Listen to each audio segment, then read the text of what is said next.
네, 금요일에 만나는 똑똑한 재테크 라이프 시간입니다. 손희의 금융 크리에이터 나오셨습니다. 어서 오십시오. 안녕하세요. 네, 늘 아주 유익한 정보를 주시는데 오늘 준비한 첫 번째 주제는 뭡니까? 네, 첫 번째 주제는 퇴직연금 현물 이전 한 달 앞으로라는 제목으로 준비했습니다. 퇴직연금, 우리가 가입한 퇴직연금을 금융상품으로 옮길 수 있는데 다른 곳으로 현물 이전하니까 좀 더 쉬워진다, 그런 건가요? 네, 맞습니다. 지금까지 우리가 갖고 있던 퇴직연금을 다른 금융사로 이전을 하기 위해서는 이 보유하고 있던 투자 상품을 모두 매도해서 현금화한 뒤에 갈아타야만 했습니다.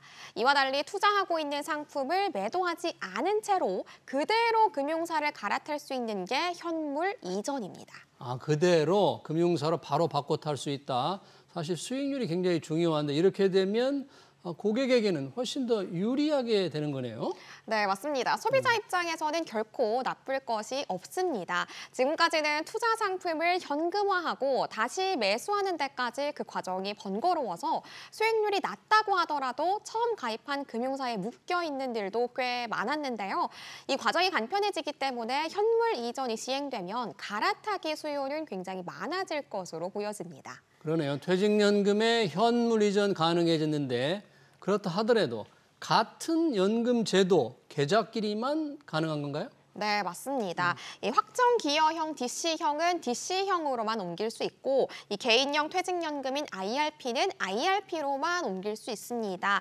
다만 회사가 자금을 운용하는 방식인 확정급여형 DB형은 이 제도에 해당되지 않습니다. 그러네. 요즘 퇴직연금이 많이 늘고 있는데 혹시 적립금 규모가 지금 어느 정도 늘었어요? 네, 이 부분이 상당히 흥미로운데요. 데이터를 보면 올해 2분기 기준 국내 퇴직연금 적립금 규모가 394조 원입니다. 이 중에서 5대 시중은행이 163조 원으로 41% 정도, 지방은행까지 포함한다면 52.5%를 차지하고요. 증권사가 뒤를 이어 23.8%를 차지하는데요. 적립 금액으로만 봤을 때는 은행이 압도적인 1위를 차지하고 있지만 수익률을 보면 얘기가 좀 달라집니다. 작년 증권사의 퇴직연금 평균 수익률이 7.11%로 은행권의 수익률 4.87%와 전체 평균 수익률 5.26%를 상회하는 수준입니다.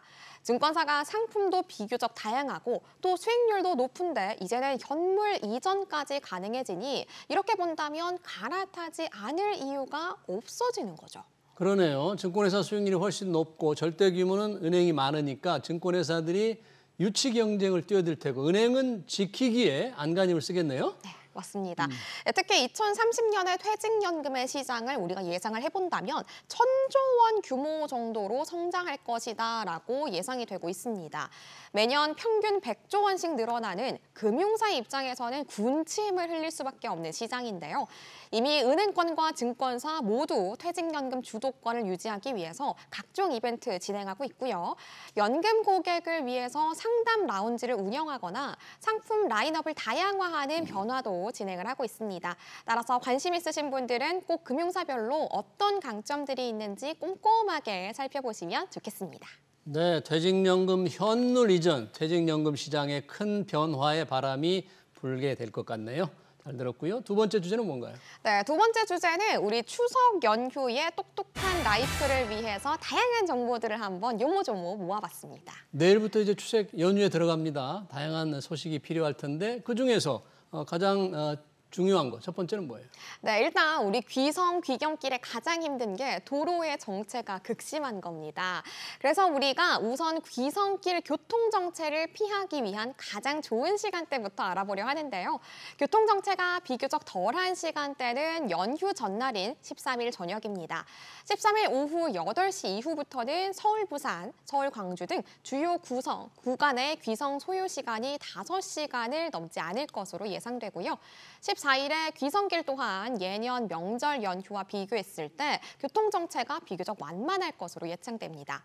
반대로 추석 당일인 17일 낮 시간에는 연휴 기간을 통틀어서 교통 혼잡이 가장 극심할 것으로 보여집니다. 네, 오늘 저녁부터 귀성하는 분들 굉장히 많을 것 같은데 정체가 좀 덜하다니까 미리들 준비해야 될 것 같고요. 돌아오는 길 귀경길은 어떨까요? 네, 연휴 마지막 날인 18일 이른 새벽 0시부터 2시에 가장 이동이 적을 것으로 전망됩니다. 해당 시간에는 부산 서울 구간 약 4시간 20분, 광주 서울 구간 약 3시간 30분, 대전 서울 약 2시간 정도 소요될 것으로 예상되고요. 이후에 오전 10시부터 오후 1시까지는 주요 구간 교통 혼잡도가 높겠으나 오후 7시부터 평소 수준으로 돌아올 것으로 예측됩니다. 네, 고향 가는 길 그냥 갈 수 없죠. 친척 집에도 선물을 들고 가야 되는데 어떤 선물이 좋을까요?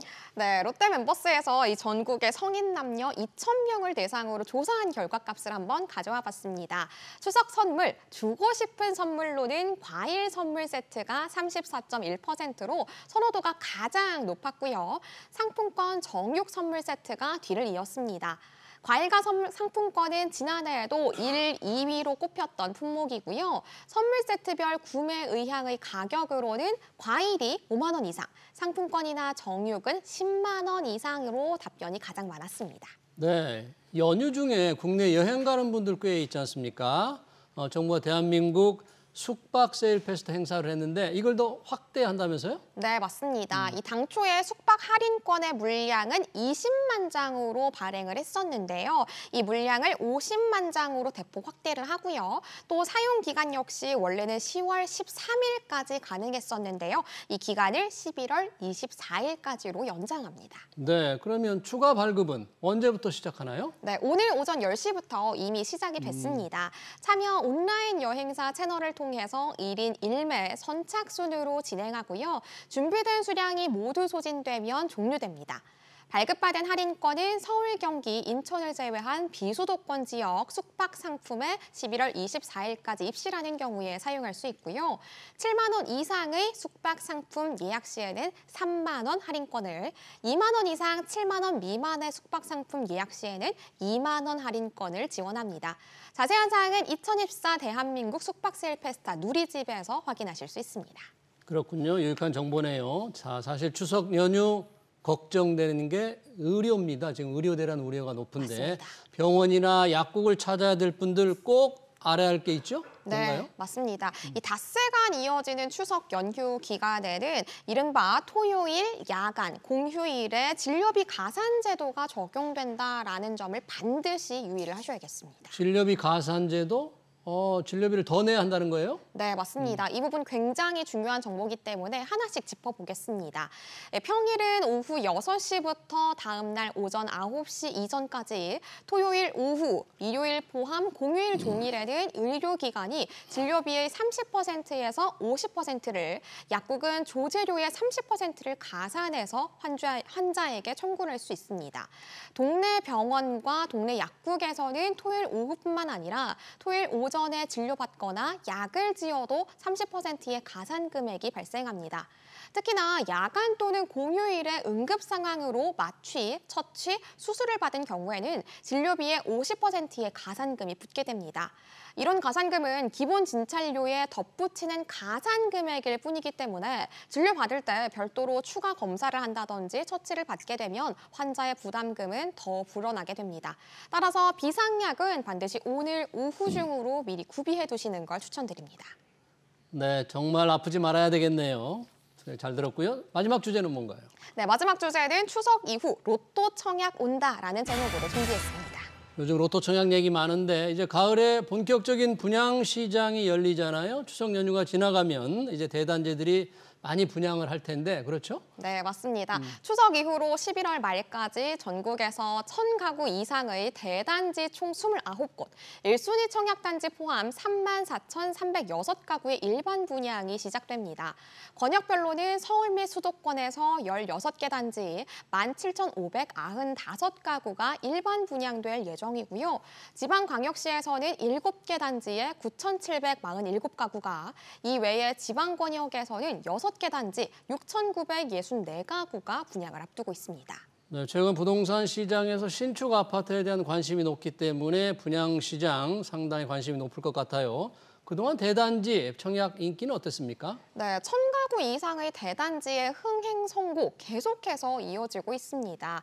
대표적으로 지난 7월 경기 성남시의 산성역 해리스톤은 1순위에 2만여 명의 청약자를 모집하면서 계약 7일 만에 완판이 됐고요. 마포 자이 힐스테이트 라첼스는 1순위 평균 163대 1의 경쟁률을 보이면서 100% 완판에 성공했습니다.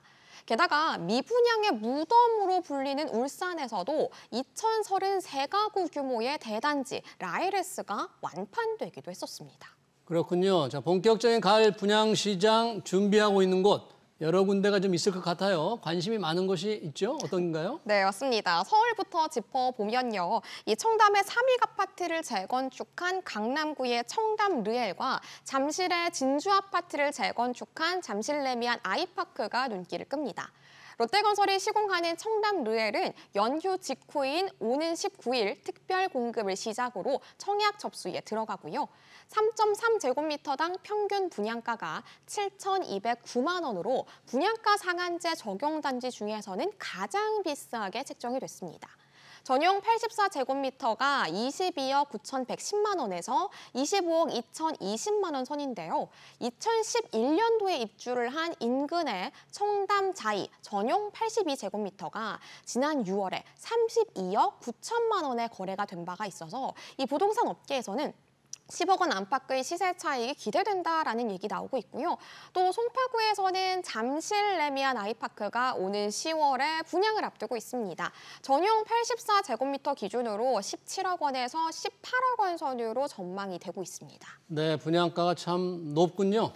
서울 이외 수도권에서도 대단지가 분양이 될 텐데 어느 곳이 관심인가요? 네, 일단 눈에 띄는 건 10월의 오산시입니다. 오산시에 오산세교 2지구 A14 블록, 오산세교 우미린 센트럴시티가 있습니다. 세교 2지구 최대 규모의 대단지로 상징성이 높고요. 이 분양가도 분양가 상한제가 적용이 돼서 가격 경쟁력은 굉장히 돋보이는 단지입니다. 네, 이 지방에도 준비 중인 분양이 있죠. 네, 여러 곳 있습니다. 네. 이 광역시에서는 부산 수영구 드파인 광안, 대전 중구의 대전 르에브 스위첸 등이 분양을 앞두고 있고 지방 중소도시에서는 충남 아산 더샵 탕정 인피니티 3차 등이 분양될 예정입니다. 추석 연휴 기간 동안 견본주택 한번 가보자라고 계획 세우신 분들도 꽤 많으실 텐데요. 이번 주에 견본주택 개관 소식을 전한 곳은 충주 지역의 첫 재건축 아파트인 한화 포레나 충주 호암이 유일합니다. 추석 이후 그리고 이후에 10월에 물량이 가장 많이 집중될 수 있다는 점도 함께 알아두시면 좋을 것 같습니다. 네, 가을 분양시장 잘 들었습니다. 지금까지 유익한 정보를 전해주는 똑똑한 재테크 라이프였습니다. 소니의 금융 크리에이터 고맙습니다. 감사합니다. 네.